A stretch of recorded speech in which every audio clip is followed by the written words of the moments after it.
ওম শান্তি। আজ 22শে জুলাই 2024 প্রাত মুরলি। বাবা আজ বলেছেন, মিষ্টি বাচ্চারা, দেহে অভিমানী হও, তাহলে শীতল হয়ে যাবে, বিকারের দুর্গন্ধ দূর হয়ে যাবে। তোমরা অন্তর্মুখী হয়ে গেলে ফুলে পরিণত হবে। আজকের মুরলির প্রশ্ন: বাপ-দাদা সকল বাচ্চাদেরকে কোন দুই বরদান দেন? তাকে স্বরূপে আনার বিধি কি?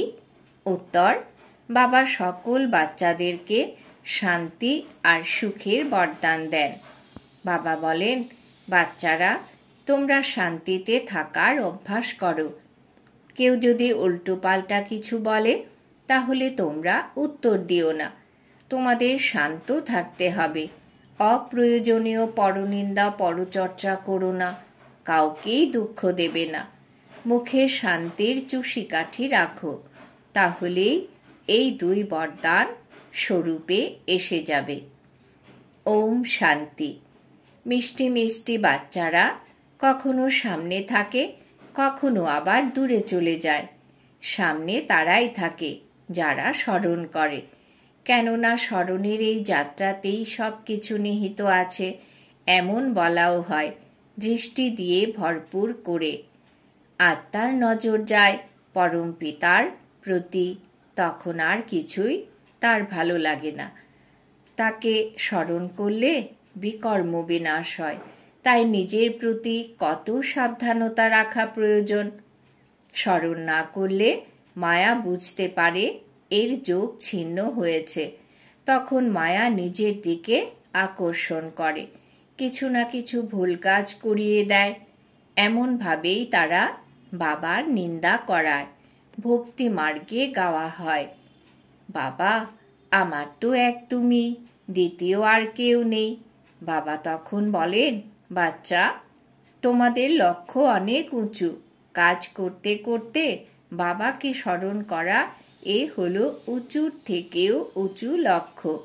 এতে খুব ভালো অভ্যাসের প্রয়োজন, না হলে যারা উল্টো কাজ করে তারা নিন্দুক হয়ে যায়। তোমরা মনে করো কারোর মধ্যে ক্রোধ এলো, নিজেদের মধ্যে লড়াই ঝগড়া করলো, তাহলে তো তারা নিন্দা করালো। এতে অনেক সাবধানতা রাখতে হবে। গৃহস্থ জীবনে থেকেও বুদ্ধি বাবার সঙ্গেই যুক্ত করতে হবে। এমন নয় যে সবাই সম্পূর্ণ হয়ে গেছে, তা নয়। প্রয়াস করা উচিত আমরা যেন দেহি অভিমানী হতে পারি। দেহ ভাব এলে কিছু না কিছু ভুল কাজ করে ফেলে, তাই বাবার নিন্দা করিয়ে দেয়। বাবা বলেন, এমন সদ্গুরুর যারা নিন্দা করায় তারা লক্ষ্মীনারায়ণ হওয়ার যোগ্য হয় না। তাই সম্পূর্ণ পুরুষার্থ করতে থাকো, এতে তোমরা খুবই শান্ত শীতল হয়ে যাবে। 5 বিকার সব দূর হয়ে যাবে। তোমরা বাবার থেকে অনেক শক্তি পাবে। তোমাদের কাজ কারবারও করতে হবে। বাবা এমন বলেন না যে কর্ম করো না, ওখানে তো তোমাদের কর্ম অকর্ম হয়ে যাবে। কলিযুগে যে কর্ম হয় তা বিকর্ম হয়ে যায়।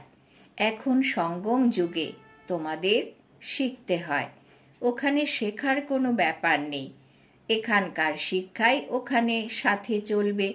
বাবা বাচ্চাদের বোঝান যে বহির্মুখতা ভালো নয়, তোমরা অন্তর্মুখী ভব। এমন সময়ও আসবে যখন বাচ্চারা তোমরা অন্তর্মুখী হয়ে যাবে। বাবা ছাড়া আর কিছুই তোমাদের স্মরণে আসবে না। তোমরা যখন এসেছিলে তখন তোমাদের কারোর কথাই স্মরণে ছিল না। গর্ভ থেকে যখন বাইরে এলে তখন জানতে পারলে এই আমাদের মা বাবা, ইনি অমুক। তাই এখন এমনভাবেই যেতে হবে। আমরা এক বাবারই, বাবা ছাড়া কেউ যেন বুদ্ধিতে না আসে। যদিও সময় আছে, তবু পুরুষার্থ তো সম্পূর্ণ রীতিতে করতে হবে। এই শরীরের ওপর তো কোনো ভরসা নেই। ঘরেও যেন খুব শান্তি থাকে, ক্লেশ যেন না থাকে, এমন চেষ্টাই তোমাদের করতে হবে।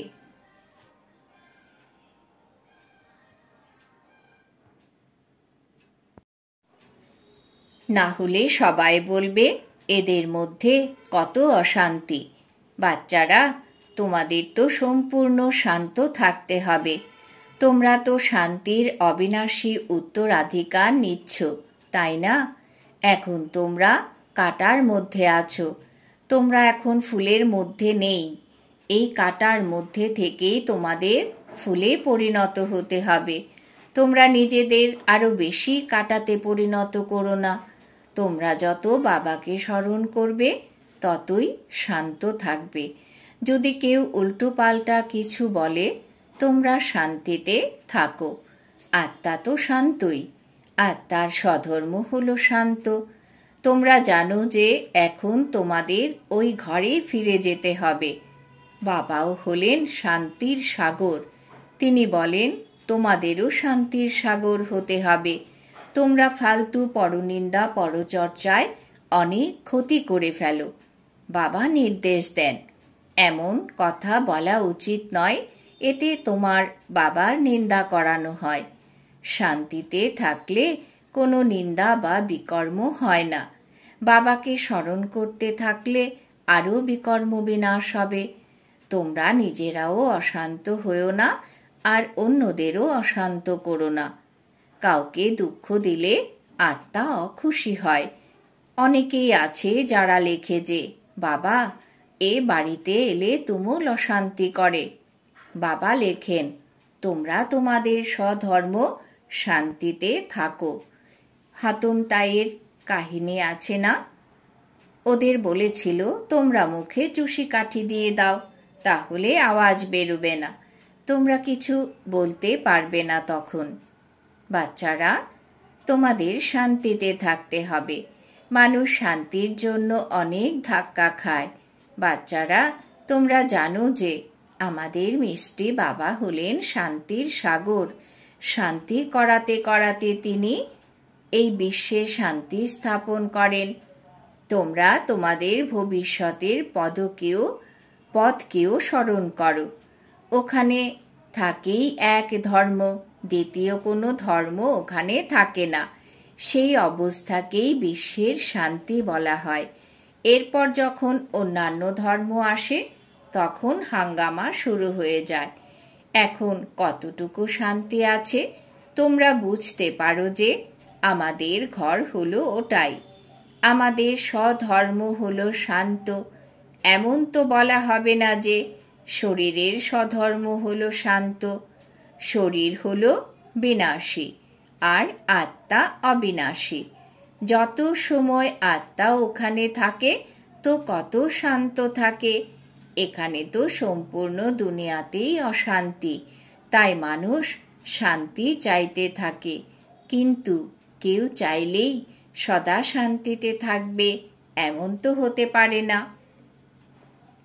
যদিও 63 জন্ম এখানেই থাকে, তবুও তো অবশ্যই আবারও আসতে হয়। নিজের সুখ দুঃখের অভিনয় করে আবার চলে যাবে। এই নাটককে সম্পূর্ণভাবে বুদ্ধিতে রাখতে হবে। বাচ্চারা, তোমাদেরও যেন খেয়াল থাকে যে বাবা আমাদের বরদান দেন সুখ আর শান্তির। ব্রহ্মার আত্মাও সব কিছুই শোনে। সব থেকে কাছে তো এনার কান শোনে, এনার মুখ কানের কাছে। তোমাদের তো তাও কত দূর। ইনি তৎক্ষণাৎ শুনতে পান, সমস্ত কথাই ইনি বুঝতে পারেন। বাবা বলেন, মিষ্টি মিষ্টি বাচ্চারা। মিষ্টি মিষ্টি তো তিনি সবাইকেই বলেন, কারণ সকলেই তো বাচ্চা। যেসব জীবাত্মারা আছে তারা সবাই বাবার অবিনাশী সন্তান। এই শরীর তো বিনাশী, বাবা হলেন অবিনাশী। আত্মা বাচ্চাও অবিনাশী। বাবা বাচ্চাদের সঙ্গে কথাবার্তা বলেন, একে বলা হয় আধ্যাত্মিক জ্ঞান। সুপ্রিম আত্মা বসে আত্মাদের বোঝান। বাবার ভালোবাসা তো আছেই। যত সব আত্মা আছে সব তমপ্রধান। এরা যখন ঘরে ছিল সব শতপ্রধান ছিল। আমি কল্পে কল্পে এসে সবাইকে শান্তির পথ বলে দিই।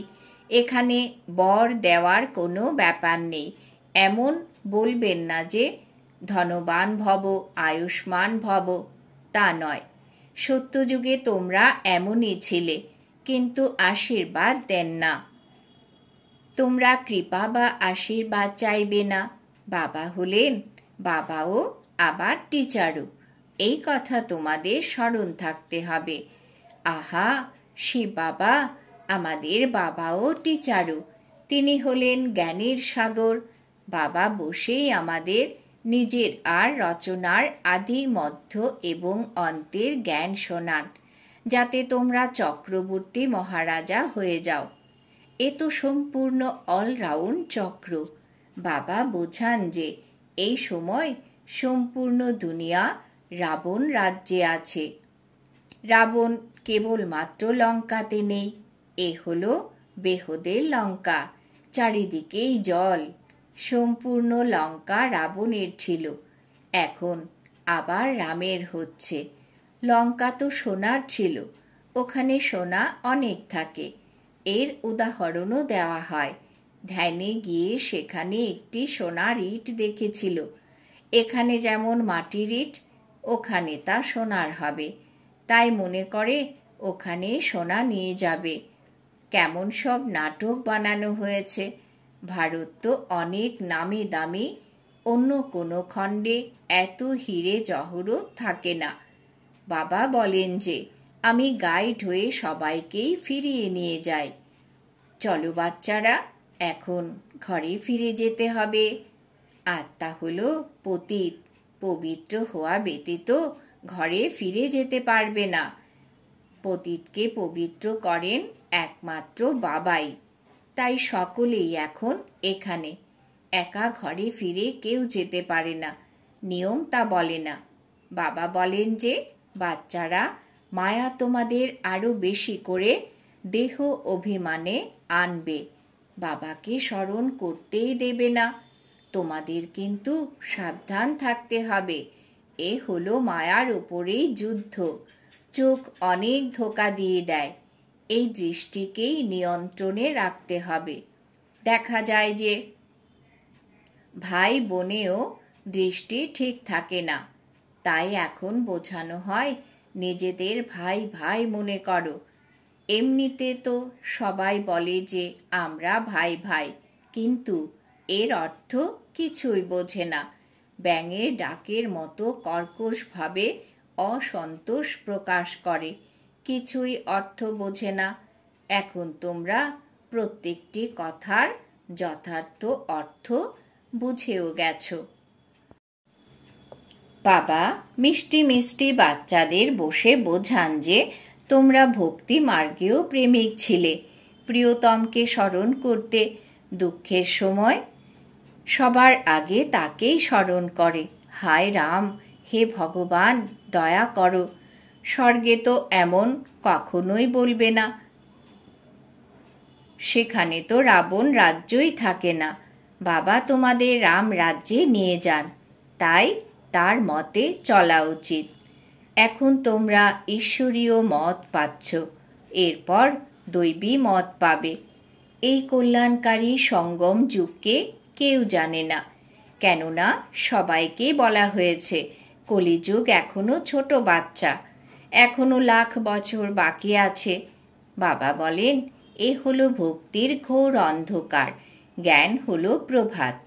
ড্রামা অনুসারে ভক্তি কথাও গাঁথা আছে, এ আবারও হবে। এখন তোমরা বুঝতে পারো ভগবানকে পেয়ে গেছি, তাই বিভ্রান্ত হয়ে ঘুরে বেড়াবার দরকার নেই। তোমরা বলো যে আমরা বাবার কাছে যাই অথবা বাপদাদার কাছে যাই। এই কথা তো অন্য মানুষেরা বুঝতে পারবে না। তোমাদের মধ্যেও সম্পূর্ণ নিশ্চিত যারা না থাকে, মায়া তাদের একদম গিলে ফেলে। বড় কুমির গোটা হাতিকে একদম খপ করে গিলে ফেলে। আশ্চর্য হয়ে শুনন্তি কথন্তি, তারপর ভাগন্তি হয়ে যায়। পুরনোরা তো চলে গেছে, সেই বিষয়েও গায়ন আছে। খুব ভালো ভালো মহারথীদেরও মায়া হারিয়ে দেয়। তাই বাবাকে লেখে, বাবা তুমি আমাদের বাবা, তুমি তোমার মায়াকে পাঠিও না। আরে, এই মায়া আমারই নয়। রাবণ তার নিজের রাজত্ব কায়েম করে, আমি এখন আমার রাজ্য স্থাপন করছি। এ পরম্পরা ধরে চলে আসছে। রাবণই হলো তোমাদের সব থেকে বড় শত্রু। ওরা জানে যে রাবণ হলো শত্রু, তাই প্রতি বছর তাকে জ্বালানো হয়। মহীশূরে দশহরা খুব বড় করে পালন করা হয়, কিন্তু মানুষ কিছুই বোঝে না। তোমাদের নাম হলো শিব শক্তি সেনা। ওরা আবার বানর সেনা নাম রেখে দিয়েছে। তোমরা জানো যে বরাবর আমরা বানরের মতো ছিলাম। এখন রাবণের উপর জয়লাভের জন্য আমরা শিব বাবার থেকে শক্তি গ্রহণ করছি। বাবা এসেই আমাদের রাজযোগ শেখান। এর উপর অনেক কথা বানানো হয়েছে। একে অমর কথাও বলা হয়। তোমরা জানো যে বাবা আমাদের অমর কথা শোনান, বাকি কোনো পাহাড় ইত্যাদির উপর বসে শোনান না। বলা হয় শঙ্কর পার্বতীকে অমর কথা শুনিয়েছিলেন। শিব শঙ্করের চিত্র রাখা হয়। মানুষ এই দুইকে মিলিয়ে দিয়েছে। এসবই হলো ভক্তি মার্গের। দিনে দিনে সবাই তমোপ্রধান হয়ে যাচ্ছে। শতপ্রধান থেকে শত হয়ে গেলে দুই কলা কম হয়ে যায়। বাস্তবে ত্রেতাকেও স্বর্গ বলা যায় না। বাচ্চারা, বাবা আসেন তোমাদের স্বর্গবাসী বানাতে। বাবা জানেন যে ব্রাহ্মণ কুল আর সূর্যবংশী চন্দ্রবংশী কুল এই দুই স্থাপন হচ্ছে। রামচন্দ্রকে ক্ষত্রিয়ের নিদর্শন হিসেবে দেখানো হয়েছে। তোমরা সকলেই তো ক্ষত্রিয়। যারা মায়াকে জয় করো, কম নম্বরে যারা পাশ করে তাদের চন্দ্রবংশী বলা হয়। এই কারণেই রামকে বাণ ইত্যাদি দেওয়া হয়েছে। হিংসা তো ত্রেতাতেও থাকে না। এমন মহিমাও আছে, রাম রাজা রাম প্রজা। কিন্তু এই ক্ষত্রিয় ভাবের নিদর্শন দিয়ে দিয়েছে, তাই মানুষ দ্বিধাগ্রস্ত হয়ে যায়। এই হাতিয়ার ইত্যাদি থাকেই না। শক্তির জন্য কাটারি ইত্যাদি দেখানো হয়। মানুষ এই সব কিছুই বোঝে না। বাচ্চারা, তোমরা এখন বুঝতে পেরেছ বাবা হলেন জ্ঞানের সাগর।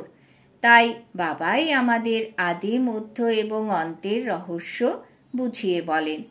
অসীম জগতের বাবার তার বাচ্চাদের প্রতি যে ভালোবাসা আছে, তা এই পৃথিবীর লৌকিক পিতার হওয়া সম্ভব নয়।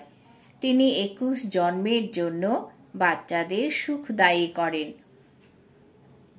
তাহলে তো তিনি অতি প্রিয় বাবা হলেন, তাই না? কত প্রিয় বাবা, যিনি তোমাদের সব দুঃখ দূর করে দেন। তোমরা সুখের অবিনাশী উত্তরাধিকার পাও। ওখানে দুঃখের চিহ্ন মাত্র থাকে না। এখন এই কথা বুদ্ধিতে তো থাকা চাই। এই কথা ভুলে যাওয়া উচিত নয়। এ কত সহজ, কেবল মুরলি পড়ে শোনাতে হবে। তবুও বলে ব্রাহ্মণী প্রয়োজন। ব্রাহ্মণী ছাড়া ধারণা হয় না। আরে, সত্যনারায়ণের কথা তো ছোট বাচ্চারাও মনে করে শোনাতে পারে। আমি তোমাদের রোজই বোঝাই, তোমরা অল্পকে স্মরণ করো। এই জ্ঞান তো 7 দিনে বুদ্ধিতে বসে যাওয়া উচিত। কিন্তু বাচ্চারা তো ভুলে যায়।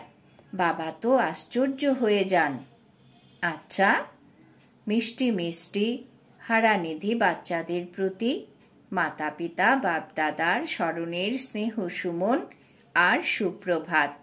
আত্মাদের পিতা তার আত্মারূপী বাচ্চাদেরকে জানাচ্ছেন নমস্কার। আমরা আত্মারূপী বাচ্চারা আমাদের মাতা পিতা বাপ দাদাকে জানাই স্মরণের স্নেহ সুমন, সুপ্রভাত, নমস্কার। ধারণার জন্যে মুখ্য সার। 1 নম্বর, বাবার থেকে আশীর্বাদ বা কৃপা চাইবে না। বাবা, টিচার এবং গুরুকে স্মরণ করে নিজের ওপর নিজেকেই কৃপা করতে হবে। মায়ার থেকে সাবধান থাকতে হবে। চোখ ধোঁকা দেয়, একে নিজের নিয়ন্ত্রণে রাখতে হবে। 2 নম্বর, ফালতু পরনিন্দা পরচর্চা অনেক ক্ষতি করে দেয়, তাই যতটা সম্ভব শান্ত থাকতে হবে। মুখে চুষি কাঠি দিয়ে দিতে হবে। কখনোই উল্টো পাল্টা কথা বলবে না। না নিজে অশান্ত হবে আর না অন্যকে অশান্ত করবে। বরদান। বাবা আজ বরদান দিয়েছেন, বাবার সহায়তার দ্বারা শুল্কে কাটা বানানো অর্থাৎ সদা নিশ্চিন্ত আর ট্রাস্টি ভব। বাবার সহায়তার দ্বারা শুল্কে কাটা বানানো সদা নিশ্চিন্ত আর ট্রাস্টি ভব। ব্যাখ্যা। পুরানো হিসাব হলো শুল, কিন্তু বাবার সহায়তায় সেটা কাঁটায় পরিণত হয়। পরিস্থিতি অবশ্যই আসবে, কেননা সবকিছু এখানেই পরিশোধ করতে হবে, কিন্তু বাবার সহায়তা সেটাকে কাঁটা বানিয়ে দেয়, বড় কথাকে ছোট বানিয়ে দেয়, কেননা বড় বাবা সাথে আছেন। এই নিশ্চয়ের আধারে সদা নিশ্চিত থাকো আর ট্রাস্টি হয়ে আমারকে তোমারে পরিণত করে হালকা হয়ে যাও, তাহলে সব বোঝা 1 সেকেন্ডে সমাপ্ত হয়ে যাবে। স্লোগান। শুভ ভাবনার স্টকের দ্বারা নেগেটিভকে পজিটিভে পরিবর্তন করো। শুভ ভাবনার স্টকের দ্বারা নেগেটিভকে পজিটিভে পরিবর্তন করো। আজকের সমান আমি সদা নিশ্চিন্ত আর ট্রাস্টি আত্মা। ওম শান্তি।